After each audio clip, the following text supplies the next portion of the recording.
Assalamualaikum friends, this is me Sidra. Welcome to my YouTube channel Learning Skills. I hope you all are fine.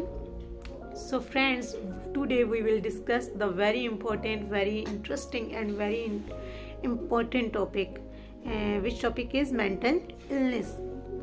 आज की इस video के अंदर हम discuss करेंगे मेंटल इलनेस को, इसकी डिवीजन्स को, लाइक साइकोसिस, न्यूरोसिस, एंड देन हम साइकोसिस न्यूरोसिस की भी फर्दर जो टाइप्स हैं उनको भी हम इस वीडियो के अंदर डिस्कस करेंगे। लेकिन उनकी वीडियोस की तरफ जाने से पहले उन पूरी लेक्चर्स की तरफ जाने से पहले आपको बताना ज़रूरी है कि मेंटल इलनेस क्या है, दिमागी बीमारी क्या चीज़ होती है। So friends, what is mental illness?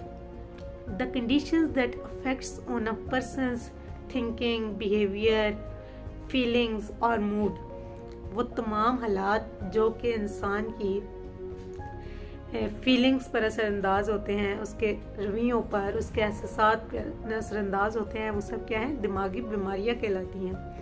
तो आज हम डिस्कस करेंगे। वैसे तो दिमागी बीमारियों की बहुत ज़्यादा इकसाम है, बहुत ज़्यादा टाइप्स होती हैं, लेकिन यह है कि आज की इस वीडियो में हम डिस्कस करेंगे साइकोसिस एंड न्यूरोसिस को। साइकोसिस और न्यूरोसिस की एक्सप्लेनेशन की तरफ जाने से पहले मैं आपको साइकोसिस और न्यूरोसिस का मेन जो डिफरेंस है वो आपको मैं बता देती हूँ। लेकिन साइकोसिस और न्यूरोसिस को समझने के लिए आपको पता होना चाहिए कि what are insights. Basically insight क्या चीज़ है? Insight is a awareness about the surroundings. लेकिन साइकेट्री के अंदर हम इनसाइट को डेफिनेशन किस तरह से लेते हैं कि insight is a awareness about the illness. For example, हम देखते हैं कि कुछ पेशेंट ऐसे होते हैं जो कि डॉक्टर को अपनी बीमारी खुद बता सकते हैं, अपनी बीमारी के बारे में खुद एक्सप्लेन कर सकते हैं, क्योंकि उन्हें अपनी बीमारी के बारे में अवेयरनेस होती है। तो इन पेशेंट्स के बारे में हम कहते हैं कि ये न्यूरोसिस के पेशेंट हैं, क्योंकि इनके अंदर इनसाइट प्रेजेंट होते हैं, जो कि साइकोसिस के पेशेंट के अंदर बिल्कुल भी प्रेजेंट नहीं होता इनसाइट।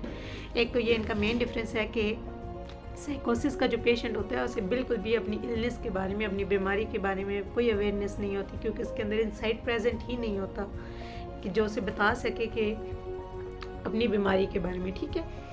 लेकिन जो न्यूरोसिस का पेशेंट होता है उसे अपनी बीमारी के बारे में अवेयरनेस होती है, वो खुद डॉक्टर के पास जाता है और खुद अपनी बीमारी को जो है डिफाइन करता है। लाइक फोबिया का जो पेशेंट है, हिस्टेरिया हो गए, तो हम हिस्टेरिया पे भी और फोबिया पे भी थोड़ी डिस्कस कर लेते हैं चीज़ों को भी, फिर हम साइकोसिस की तरफ चलते हैं, ठीक है। अच्छा, देखिए हिस्टेरिया एक ऐसी बीमारी है जो गर्ल्स में बहुत ज़्यादा कॉमन होती है, फीमेल्स के अंदर। इसमें यही होता है कि भूख नहीं लगती, कब कभी तारी हो जाती है, फालिज हो जाता है, इस तरह की जो इल्हामात होती हैं औरतों में, उन्हें हिस्टेरिया की बीमारी होती है। लेकिन इस तरह के जो पेशेंट होते हैं वो खुद डॉक्टर को अपनी बीमारी के बारे में बता सकते हैं। फिर हमारे पास देखते हैं हम फोबिया। आप लोगों को भी पता होगा, आपके इर्द गिर्द ऐसे लोग हो गए, या आप लोग खुद जो यहाँ पे बैठ के इस टाइम मेरी वीडियो देख रहे हैं, आप लोगों को भी किसी न किसी चीज़ का फोबिया होगा, ठीक है। कुछ लोग पानी से बहुत डरते हैं, कुछ लोग आग से डरते हैं, कुछ लोग अगर डोर बंद हो रूम का तो उस चीज़ से भी डर जाते हैं, मतलब उनका दिल घबरा जाता है। तो ये सारी इलामात जो होती हैं वो फोबिया की होती हैं। तो इस पे आपको लाजमी चाहिए कि आप अपने डॉक्टर के पास जाएं या किसी साइकेट्रिस्ट के पास जाएं, तो और आप अपने जो डर है आपके अंदर, जिस चीज़ का भी आपको फोबिया है, तो वो आपको दूर करने की ज़रूरत है, ठीक है। देन हम आ जाते हैं साइकोसिस में। साइकोसिस एक ऐसी बीमारी है जिसमें जो हमारा पेशेंट है, मैंने पहले भी बताया कि पेशेंट को बिल्कुल भी अवेयरनेस नहीं होती अपनी बीमारी के बारे में, उसे बिल्कुल नहीं पता होता कि मुझे ये बीमारी है, ना ही वो खुद डॉक्टर को अपनी बीमारी बता सकता है। उससे उसके घर वाले या कोई और लोग होते हैं जो उसे डॉक्टर के पास या साइकेट्रिस्ट के पास लेकर जाते हैं। साइकोसिस के अंदर बेसिकली डिप्रेशन हम देखते हैं, डिप्रेशन उसकी टाइप में आ जाता है। इसके अलावा इसमें हेलुसिनेशन होता है, डेल्यूशन होता है। अच्छा, हम बात करते हैं कि हेलुसिनेशन क्या होता है। सबसे पहले हम इस चीज़ को ही डिफाइन कर लेते हैं कि व्हाट इज़ हेलुसिनेशन। हेलुसिनेशन की मैं आपको बेस्ट एग्जांपल अगर दूं तो उसका यह है कि जो साइकोसिस के पेशेंट होते हैं उन्हें बेजा आवाज़ें सुनाई देने शुरू कर देती हैं, जो कि रियलिटी में बिल्कुल भी वो आवाज़ नहीं होती, लेकिन उस जो साइकोसिस का पेशेंट है उसे हेलुसिनेशन की वजह से वो आवाज़ें सुनाई देती हैं जो कि रियल में हो नहीं रही होती।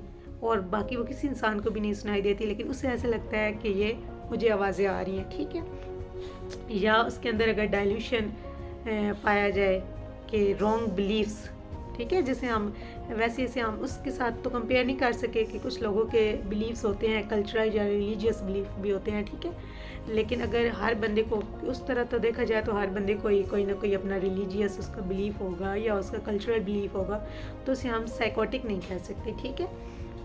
ये इसके बिल्कुल ऑपोजिट होता है। जो साइकोसिस का पेशेंट होता है वो फजूल की बातों पे यकीन कर लेता है और अपने ही एक अकायद से बांध लेता है, ठीक है। तो इट इज़ कॉल्ड डाइल्यूशन। एक होता है हमारे पास इल्यूजन। लाइक अगर मैंने ये बुक पकड़ी हुई है तो जो साइकोसिस के पेशेंट होते हैं वो इसे बुक नहीं मानेगा, उसे लगेगा कि ये बुक नहीं, ये गन है। साइकोसिस का पेशेंट, साइकोसिस एक ऐसी बीमारी का नाम है जो रियलिटी से बिल्कुल ऑपोजिट होती है। मतलब जो चीज़ रियलिटी में हो ही नहीं रही होती, जो साइकोसिस का पेशेंट होता है वो उस चीज़ को इमेजिन कर लेता है कि ये चीज़ नहीं है, ये है, ठीक है। जैसे ये बुक है, अगर वो उसे बुक नहीं कहेगा, वो उसे कहेगा कि ये गन है या कोई और चीज़ इसे इमेजिन कर लेगा, लेकिन रियल में ये बुक ही होगी, ठीक है। मतलब वो चीज़ें इमेजिन कर लेता है या ऐसी चीज़ों की आवाज़ सुनना जो कि रियल में बिल्कुल नहीं हो रही होती और उसे लगता है कि ये चीज़ें हो रही होती हैं। तो वो जो पेशेंट होता है वो है साइकोसिस का पेशेंट। उसके अंदर इल्यूजन, हेलुसिनेशन, डेल्यूशन, इस तरह की जो है लम्हात पाई जाती हैं, ठीक है। फिर हमारे पास आ जाता है डिप्रेशन। अब हम डिस्कस करते हैं डिप्रेशन को। देखें फ्रेंड्स, डिप्रेशन एक ऐसी बीमारी का नाम है जो इंतहाई ख़तरनाक साबित होती है। यहाँ पे मैं आपसे डिस्कस करती हूँ डिप्रेशन की कुछ इलामात को, कुछ इसके सिम्टम्स को, कि बेसिकली जो डिप्रेशन का पेशेंट होता है वो इंतहाई सैड रहता है हर टाइम। अगर वो सुबह के टाइम भी उसका मूड ख़राब होगा, लेकिन आप देखेंगे सूरज के ढलने तक भी उसका मूड ख़राब ही रहेगा। बाकी उसका क्या होता है कि उसका जो डिप्रेशन का पेशेंट होता है उसे नींद नहीं आती, वो अगर सोना भी चाहे तो सो नहीं पाता, उसे भूख कम लगती है, उसका वज़न गिरना शुरू हो जाता है। इसके अलावा उसके सर में, उसके कमर में दर्द रहता है, ठीक है। और एक और चीज़ है, उसके अंदर फैसला, कोई भी फैसला करने की सलाहियत भी उसकी कम हो जाती है, ठीक है। डिप्रेशन का जो पेशेंट होता है वो अमूमन खुद को हर बात में कसूरवार समझता है। वो हमेशा, अगर उसकी मिस्टेक नहीं भी होगी तो वो अपनी मिस्टेक समझेगा, हर बात में कहेगा कि मेरी ही गलती है, ठीक है। डिप्रेशन का पेशेंट दूसरे लोगों पर ट्रस्ट नहीं करता, वो हर इंसान से डरता है, उसे लगता है कि कोई भी इंसान इसे नुकसान पहुंचा सकता है, ठीक है। तो ऐसे पेशेंट के लिए चाहिए कि इसके कोई भी अगर इसका काम है तो आप इसे तर्क कर दें और इसे सबसे पहले साइकेट्रिस्ट के पास लेकर जाएं। बिकॉज एक साइकेट्रिस्ट ही वो वाहिद इंसान है या डॉक्टर जो कि इसकी मुकम्मल तौर पे इसकी काउंसलिंग करेगा और इसकी बीमारी को जो है, इस बीमारी से निकालने में मदद करता है। और डिप्रेशन का पेशेंट एक ऐसा पेशेंट है जब वो जिन चीज़ों पे पहले खुश होता था, वो अगर वो चीज़ें दोबारा से भी करेगा ना, और उसे उन चीज़ों में कोई खुशी महसूस नहीं होगी जिन चीज़ों को करने से पहले उसे खुशी महसूस होती थी। और डिप्रेशन की क्या वजह हो सकती है? देखिए, डिप्रेशन किसी भी वजह का हो सकता है। आपकी लाइफ में कोई ऐसा हादसा हो सकता है, किसी की जुदाई हो सकती है, या इवन जो फीमेल्स होती हैं यानी डाइवोर्स होता है, कोई भी लाइक किसी भी किस्म का आपकी लाइफ में एक ऐसा एक्सीडेंट हो जाता है जिसकी वजह से इंसान को सदमा पहुंचता है और मज़ीद इतना शदीद सदमा पहुंचता है जिसकी वजह से वो डिप्रेशन के अंदर चला जाता है। और डिप्रेशन का जो पेशेंट है, ऐसे पेशेंट्स कभी भी खुद ठीक नहीं होते हैं, इन्हें साइकेट्रिस्ट की ज़रूरत होती है, इन्हें साइकेट्रिस्ट के पास लेकर जाना पड़ता है और साइकेट्रिस्ट अपने हिसाब से उनकी एक मुकम्मल कोर्स उन्हें करवाते हैं जिसकी वजह से वो उन्हें डिप्रेशन से बाहर लाने की कोशिश करते हैं, ठीक है। तो ये साइकोसिस के अंदर सबसे जानलेवा एक ख़तरनाक बीमारी है जो कि, क्योंकि डिप्रेशन में आप देखते हैं, आपने नर्व्स ब्रेकडाउन का आपको पता है, नर्व्स ब्रेकडाउन की सबसे जो मेन वजह है वो डिप्रेशन है। क्योंकि डिप्रेशन का पेशेंट इतना ज़्यादा वो डिप्रेस्ड होता है, उसका माइंड किसी चीज़ में लग ही नहीं रहा होता। और कुछ तो जैसे मैंने आपको पहले ही बताया है कि एक होता है शॉर्ट टर्म डिप्रेशन। जो शॉर्ट टर्म डिप्रेशन होता है उसका पेशेंट ऐसे होता है कि अगर उसे थोड़ी देर तो वो डिप्रेस्ड है, उसका मूड ख़राब है, ठीक है, लेकिन कुछ टाइम के बाद वो थोड़ा सा लोगों के साथ कंबाइन होगा जब, तो उनके साथ घुल मिल जाएगा, ठीक है, तो उससे थोड़ी देर के लिए अपनी परेशानी भूल जाएगा। लेकिन जो लॉन्ग टर्म डिप्रेशन होता है उसका जो पेशेंट होता है वो बिल्कुल किसी के साथ भी मिल नहीं सकता, वो इतना शदीद सदमे में होता है कि उसे परेशानी और उदासी के अलावा कुछ नज़र ही नहीं आता, ठीक है। तो आखिरकार उसकी वो बेचैनी, उसकी उदासी, परेशानी उसे इतना शदीद तंग करती हैं कि वो ख़ुद अपनी जान लेने की पोजीशन तक भी आ जाता है, ठीक है।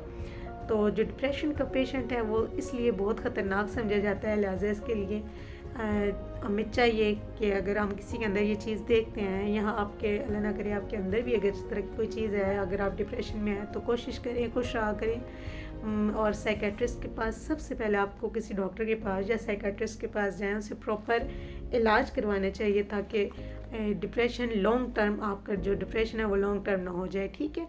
या आपके इर्द गिर्द भी कोई लोग हैं तो आप उन्हें भी ये मशवरा दें कि आज अगर वो डिप्रेशन में आए तो वो डॉक्टर के पास लाजमी जाएं, वो किसी साइकेट्रिस्ट के पास लाजमी जाएं ताकि उनका डिप्रेशन जो है इतनी ख़तरनाक स्टेज तक ना पहुंचे।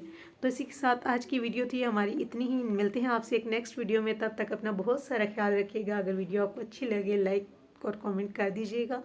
Thank you.